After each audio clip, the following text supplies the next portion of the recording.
When I laughed at my daughter's wedding drama, I exposed a shocking truth. Before we begin the story, make sure to subscribe to our channel and never miss more incredible stories every day.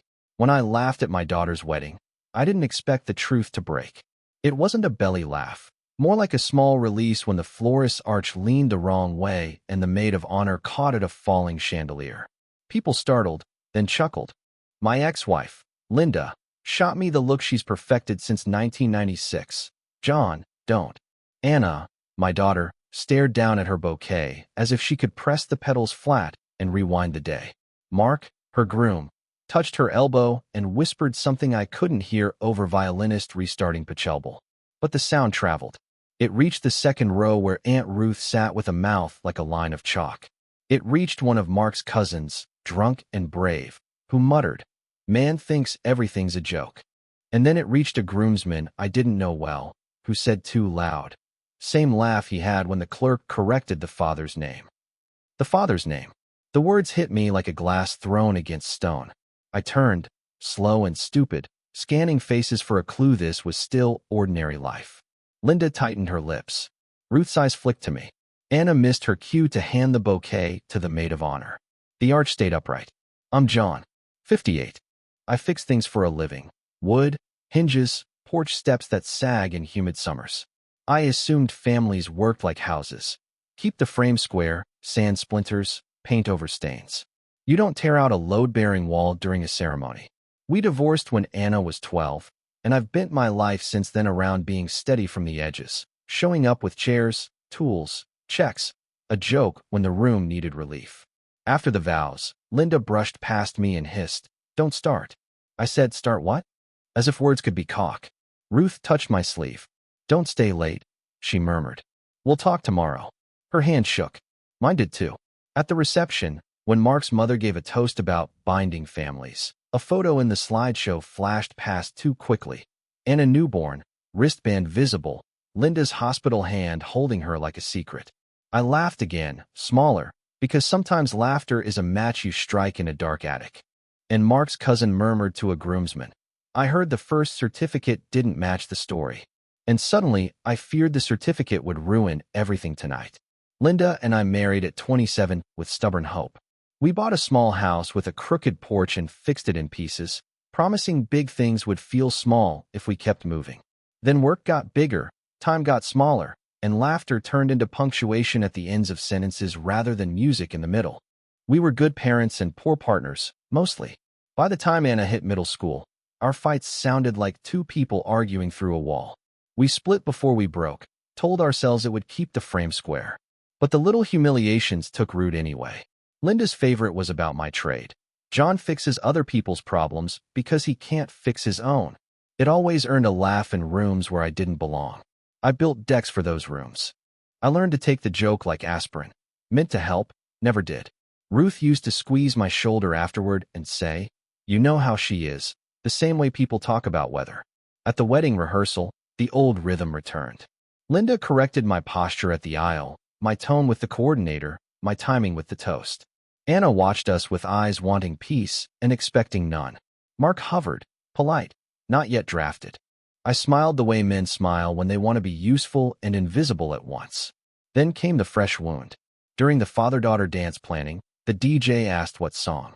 I said, "Let Anna choose." Linda laughed into the mic and said, "He won't decide anything important. Don't give him music, too." Half the room chuckled. Anna stared at the floor, cheeks blooming red. I laughed because the alternative was making it worse. After the reception began, when the slideshow flickered, I noticed something no one else seemed to see. The newborn photo with the wristband. Most hospitals crop those out. This one didn't. The bracelet bore a smudge where a surname should be, and beneath it, a faint stamped number that looked wrong. Too many digits, as if something had been overwritten years ago. I thought it was my eyes until Aunt Ruth gripped my elbow hard enough to leave fingerprints and whispered, "Stop laughing and start looking." She pressed a small brass key into my palm and said, "Attic, blue trunk, tonight." And I knew the wedding would not end when the music did. I left the reception early with Ruth's key burning my pocket like a dare. Linda tried to intercept me near the bar. "Where are you going?" she asked, smile thin. "Home," I said. For the gift cards. It was the kind of lie that sounds like truth when both people want it to be. Anna was spinning beside Mark under the lights, a little dizzy from champagne and relief. I kissed her head and told her I'd be right back. She smelled like hairspray and something I couldn't name. Maybe childhood ending.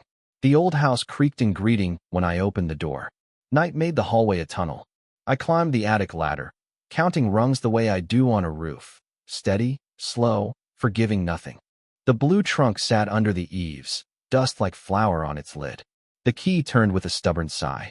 Inside, papers wrapped in an old receiving blanket, a hospital bracelet, a photocopy of a birth certificate with a rectangle of correction tape where a father's name should be.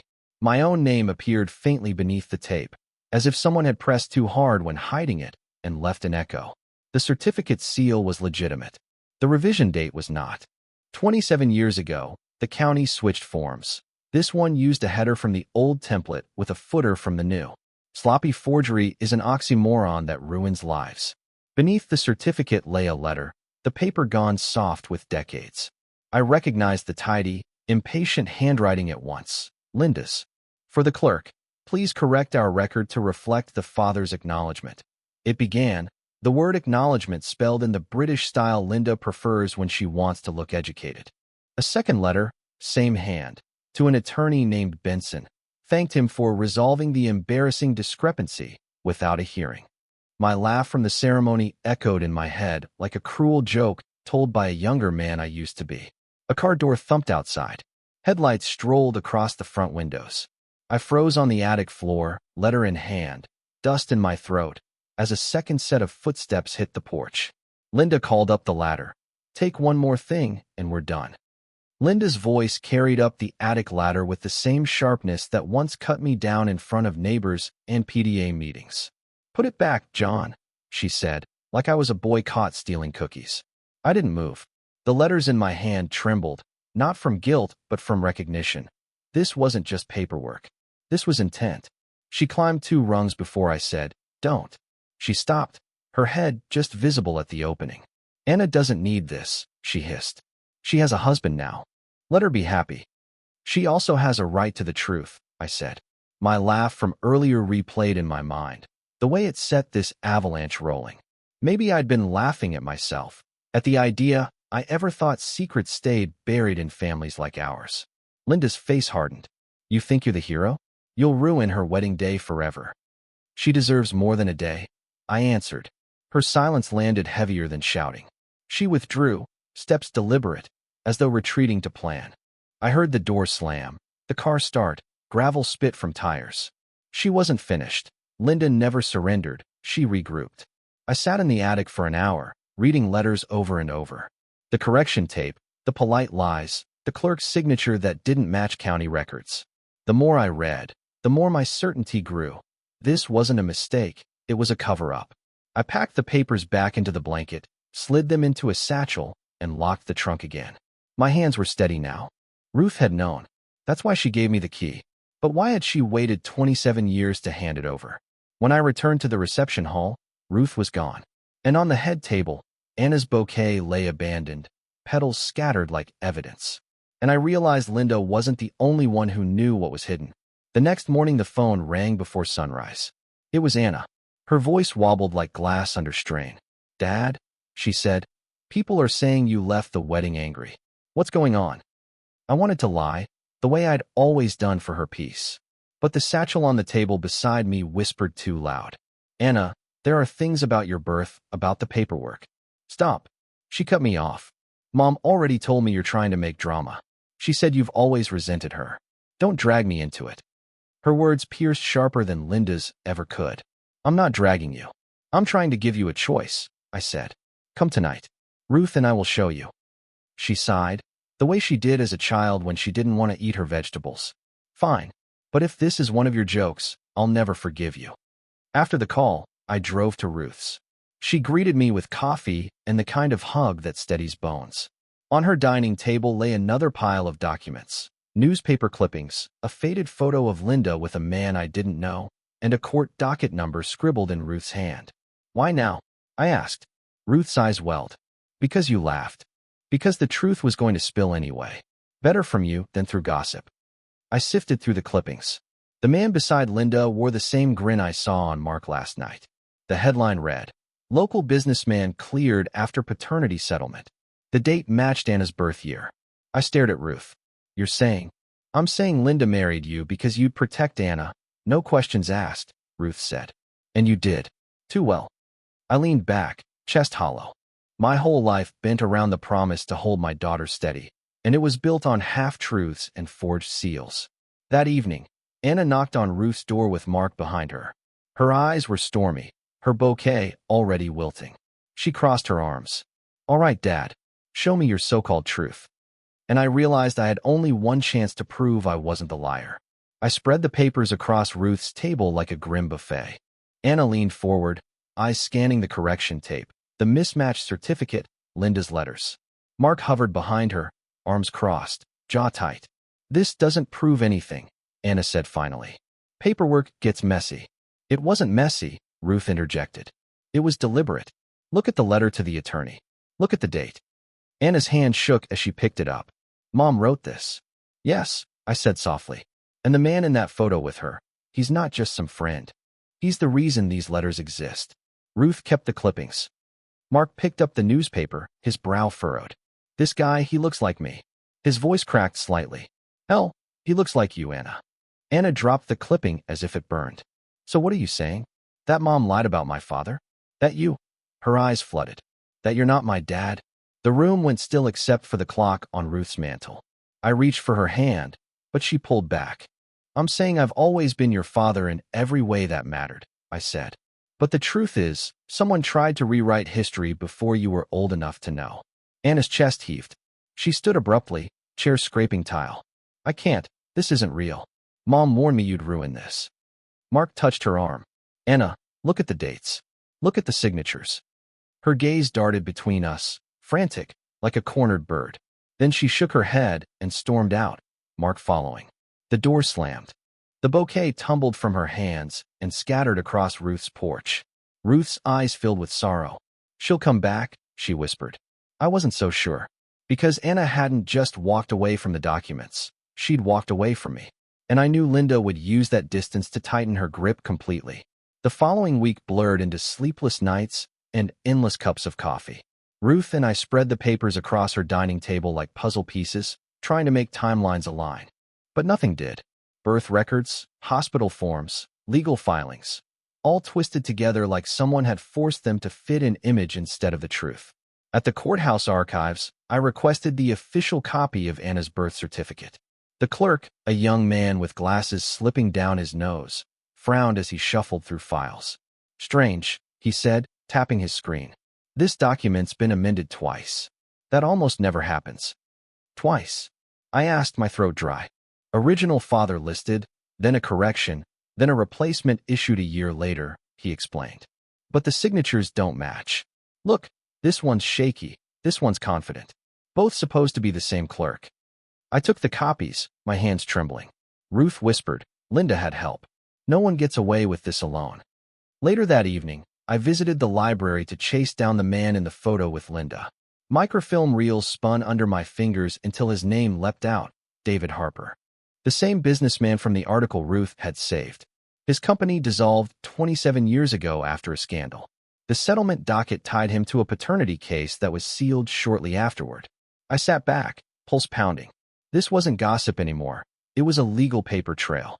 On my way out, I bumped into Mark. He stood stiff near the entrance, holding Anna's coat. "She won't see you," he said flatly. "She's confused, angry. But she told me she wants proof, not accusations." I handed him a folder of documents. "Then give her this. Tell her I'm not the liar." Mark hesitated. "You realize if you're right, you'll destroy her relationship with her mother." I met his eyes. "No. Linda destroyed it the day she rewrote Anna's story. And I knew then that Linda's grip was slipping, and she'd come for me next." Linda did not disappoint. 2 days later, she was waiting on my porch, arms folded, her expression sharp enough to cut glass. "You went digging," she said. I didn't answer. She pushed past me into the house as if it were still hers. "You're pathetic, John. Always needing to fix things. You think this makes you noble? You'll only humiliate Anna. She deserves the truth. I said, my voice steady. She deserves stability, Linda snapped. You think she'll thank you for tearing her wedding apart with your fantasies? You'll lose her. I'll make sure of it. Her words chilled me. Linda's power had always been her image. Charming, put together, persuasive. She could turn rooms with a smile and bury me with a single remark. And now, she was wielding it like a weapon. You forged those letters, I said quietly. The attorney, the clerk, someone helped you. Who was it? Linda's lips curled. You don't want that answer. Try me. She leaned close enough that I smelled her perfume, the same scent she wore when Anna was born. If you keep pressing, John, you'll drag Ruth down too. She wasn't innocent back then. You think she gave you that key because she's noble? She's covering her tracks. The room tilted. You're lying. Believe what you want. Linda smirked. But if Anna sees Ruth as part of this mess, she'll lose the last shred of trust she has in you. And I'll make sure she does. She walked out, slamming the door. My hands shook on the table. Ruth, my only ally, suddenly tangled in suspicion. I called her that night, voice rough. Tell me Linda's wrong. Tell me you weren't part of this. Ruth sighed heavily. John, it's more complicated than you think. And my stomach dropped, because Ruth's silence sounded a lot like guilt. The next morning, I drove to Ruth's house, the satchel of documents heavy in my lap. She opened the door slowly, her eyes shadowed. Come in, she said, but her voice carried the weight of years. We sat at her kitchen table, the same one we'd spread papers across. Now she slid a single envelope toward me. I should have told you sooner, she whispered. Inside was a notarized statement from decades ago. It bore Ruth's signature. She had witnessed Linda's letter to the attorney, confirming the request to amend the birth record for family privacy. You signed this? I asked, my voice cracking. Ruth nodded. Linda said it was for Anna's sake. That David Harper was dangerous, that he'd ruin her if the truth came out. I believed her. We all did. I thought protecting Anna meant burying the details. I slammed my fist against the table. Protecting her? You helped erase the truth of her life. Tears welled in Ruth's eyes. I regret it every day. That's why I gave you the key. Because I can't carry it anymore. The room spun. My only ally wasn't clean. She was part of the cover-up from the beginning. And yet, her remorse was real. Anna deserves to know everything, I said through clenched teeth. Even your part in it. Ruth swallowed hard. Then you'd better prepare her. Because Linda won't let this end quietly. She'll burn everything down before she admits it. I stared at the statement, the notary seal mocking me. The walls felt closer, the air too thin. And then my phone buzzed with a new message from Mark. Anna wants to meet you tomorrow. Bring proof. Don't bring Ruth. And I realized Linda had already turned my daughter against the only person who stood beside me. Anna chose the cafe downtown, the one with brick walls and too loud jazz. When I arrived, she was already there with Mark, her arms folded tight. She didn't hug me. She didn't even smile. Dad, she said flatly, Mom told me you're dragging Ruth into this. Is that true? I sat down slowly, placing the satchel between us. What's true is in here. Not rumors, not stories. Documents. Mark leaned forward. Show us, then. I pulled out the notarized statement with Ruth's signature. Anna's eyes darted over the seal, then to my face. So Ruth helped Mom? And you want me to hate her for it? No, I said, my voice rough. I want you to see the truth. That this wasn't just Mom's mistake, it was a family cover-up. And you deserve to decide what it means. Anna's jaw tightened. Or maybe you just want to be the victim. Her words stung deeper than any of Linda's. For a moment, I almost caved, almost slid the satchel back under my chair. But then I remembered the way Linda had smirked, confident she still owned the story. Anna, I whispered, look at the letters. Look at the hospital forms. They can't all be fake. She slammed the paper down. I can't do this right now. She stood abruptly, storming out, Mark chasing her. The satchel sat open, papers spilling like guts across the table. I gathered them slowly, feeling the eyes of strangers burning on my back. When I stepped outside, Linda's car idled across the street. She rolled down her window. You'll never win this, she said, her smile razor sharp. And for the first time, I realized Linda was daring me to go public. I couldn't sleep that night. Ruth called twice, but I ignored it. My mind raced with Linda's words, her challenge. Go public. It was her greatest weapon and her greatest weakness, image. She'd rather scorch the earth than let anyone else control the narrative. So I made a plan. If Linda thrived on appearances, then appearances would be her undoing. The next morning, I visited Lawyer Benson, the name I'd seen in Linda's old correspondence. He was retired now, his office smaller, lined with dust and old law books. He squinted at the documents I spread across his desk. "These are legitimate," he said after a long silence. "But the amendments were irregular. Too irregular. Whoever pushed this through had connections." "Can it be proven?" I asked. He tapped a faded letterhead. "If the original docket is unsealed, yes. But you'll need witnesses willing to corroborate. Ruth, Mark, maybe even Anna, if she saw enough." I left the office with Benson's card heavy in my pocket. On the drive home, I called Anna. She didn't answer. Instead, I left a message. "There's going to be a family meeting. Tomorrow. Bring Mark. Bring Mom, if she dares. I'll show everything." That night, Ruth and I prepared binders, copies of the birth certificates, the letters, the court docket, even her own notarized statement. She looked pale, hands shaking. "She'll turn Anna against me completely," Ruth whispered. "She already has," I said. "This isn't about sides anymore. It's about the truth." The next day, I rented the church's fellowship hall. Neutral ground. A place big enough that no one could claim I'd cornered them. As I set the binders on the table, footsteps echoed behind me. Anna, Mark, Linda, even Ruth. Her shoulders squared though her face was drawn. The room felt like a courtroom without a judge, and I knew the gavel would fall the moment I opened my mouth. I stood at the head of the table, palms flat on the wood. "Thank you for coming," I began, my voice shaking but loud enough to echo. "This isn't about shame. It's about truth." Linda snorted. "Here we go? John playing detective again." "Then let's see the evidence," Mark said sharply, surprising me. He looked tired, caught between his wife and his in-laws. I opened the first binder, sliding copies across the table. 3 versions of the same birth certificate. Each altered, each irregular. Anna stared at the pages, lips pressed tight. Linda didn't flinch. I continued, laying out the attorney letters, the notarized statement Ruth had signed, the clippings about David Harper. "This man isn't just a face in a photo. He's the man Linda petitioned to erase from your life, Anna. And she succeeded, until now." Anna's hands trembled as she picked up the clipping. "Mom, is this true?" Linda's mask cracked for just a second. "He was dangerous. He would have ruined us." "No," I said firmly. "You were afraid of how you'd look. So you lied. You dragged Ruth into it. You rewrote Anna's life to protect your image." Ruth's eyes filled with tears. "I was wrong, Anna. I thought I was protecting you." Linda slammed her fist on the table. "And what about John? You think he's some saint? He knew more than he admits. He laughed his way through your childhood while I held this family together." Her voice reverberated in the hall, desperate, unhinged. For the first time, Anna looked at her mother not with love or pity, but with fear. And then Anna whispered the words that silenced the room. "If you lied about this, what else have you lied about?" And I watched Linda's carefully built mask collapse into jagged, irreparable pieces.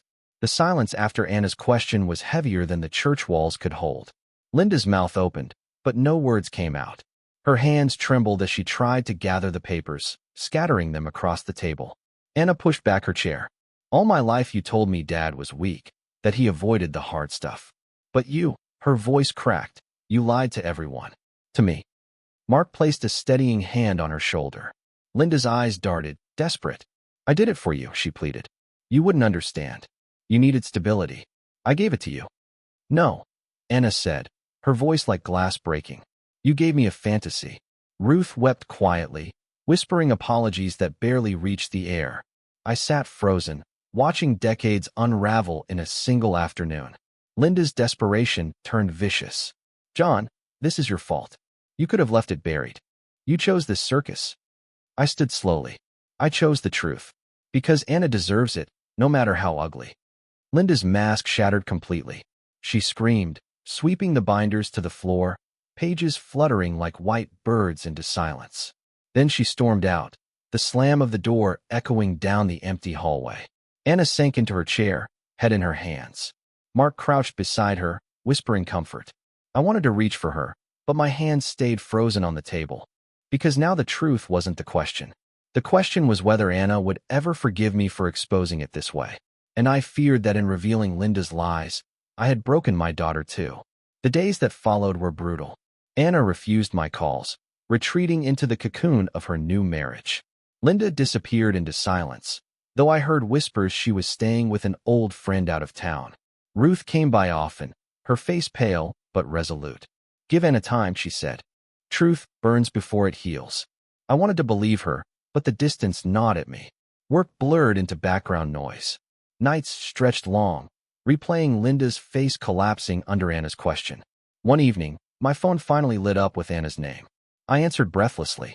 Her voice was soft, tired. "Dad, I don't know what to do with all this. My whole childhood feels different now." "I know," I whispered. "But your childhood was still full of love. That was real. Whatever Linda lied about, my love wasn't a lie." There was silence, then a shaky exhale. "I need space. But I don't hate you. I just don't know who to trust anymore." Tears stung my eyes. "Take all the time you need. I'll be here." After we hung up, Ruth squeezed my shoulder. "That's more than you think," she said. She didn't close the door. She left it cracked. And in that crack, I finally breathed, fragile but real. Because I realized healing might not mean restoring the past. It might mean building something new. Months later, I sat in the hospital chapel again, not for crisis, but reflection. Anna had invited me to lunch the week before. We didn't talk about Linda or David Harper. We talked about Mark's new job, her cooking disasters, my latest repair projects. It wasn't a return, it was a beginning. Linda never returned to the center of Anna's life. She called occasionally, but her voice carried no authority anymore. Ruth and I helped Anna sort through documents, protect her records, and build boundaries that should have been there long ago. One afternoon, as we packed the last binder away, Anna looked at me and said, "You're my dad." That never changed. Her voice was quiet, but it rebuilt a part of me Linda had spent decades tearing down. I learned something through all this. Families fracture not only from lies, but from silence. Sometimes laughter masks pain. Sometimes exposing the truth feels like destruction when it's actually survival. If you're holding a secret because you think it will protect someone you love, remember this: truth has its own timing. It will find a way out, whether you're ready or not. And when it does, the only thing that matters is whether you have the courage to stand by it. Because in the end, it wasn't my laugh that destroyed us. It was the silence that came before it.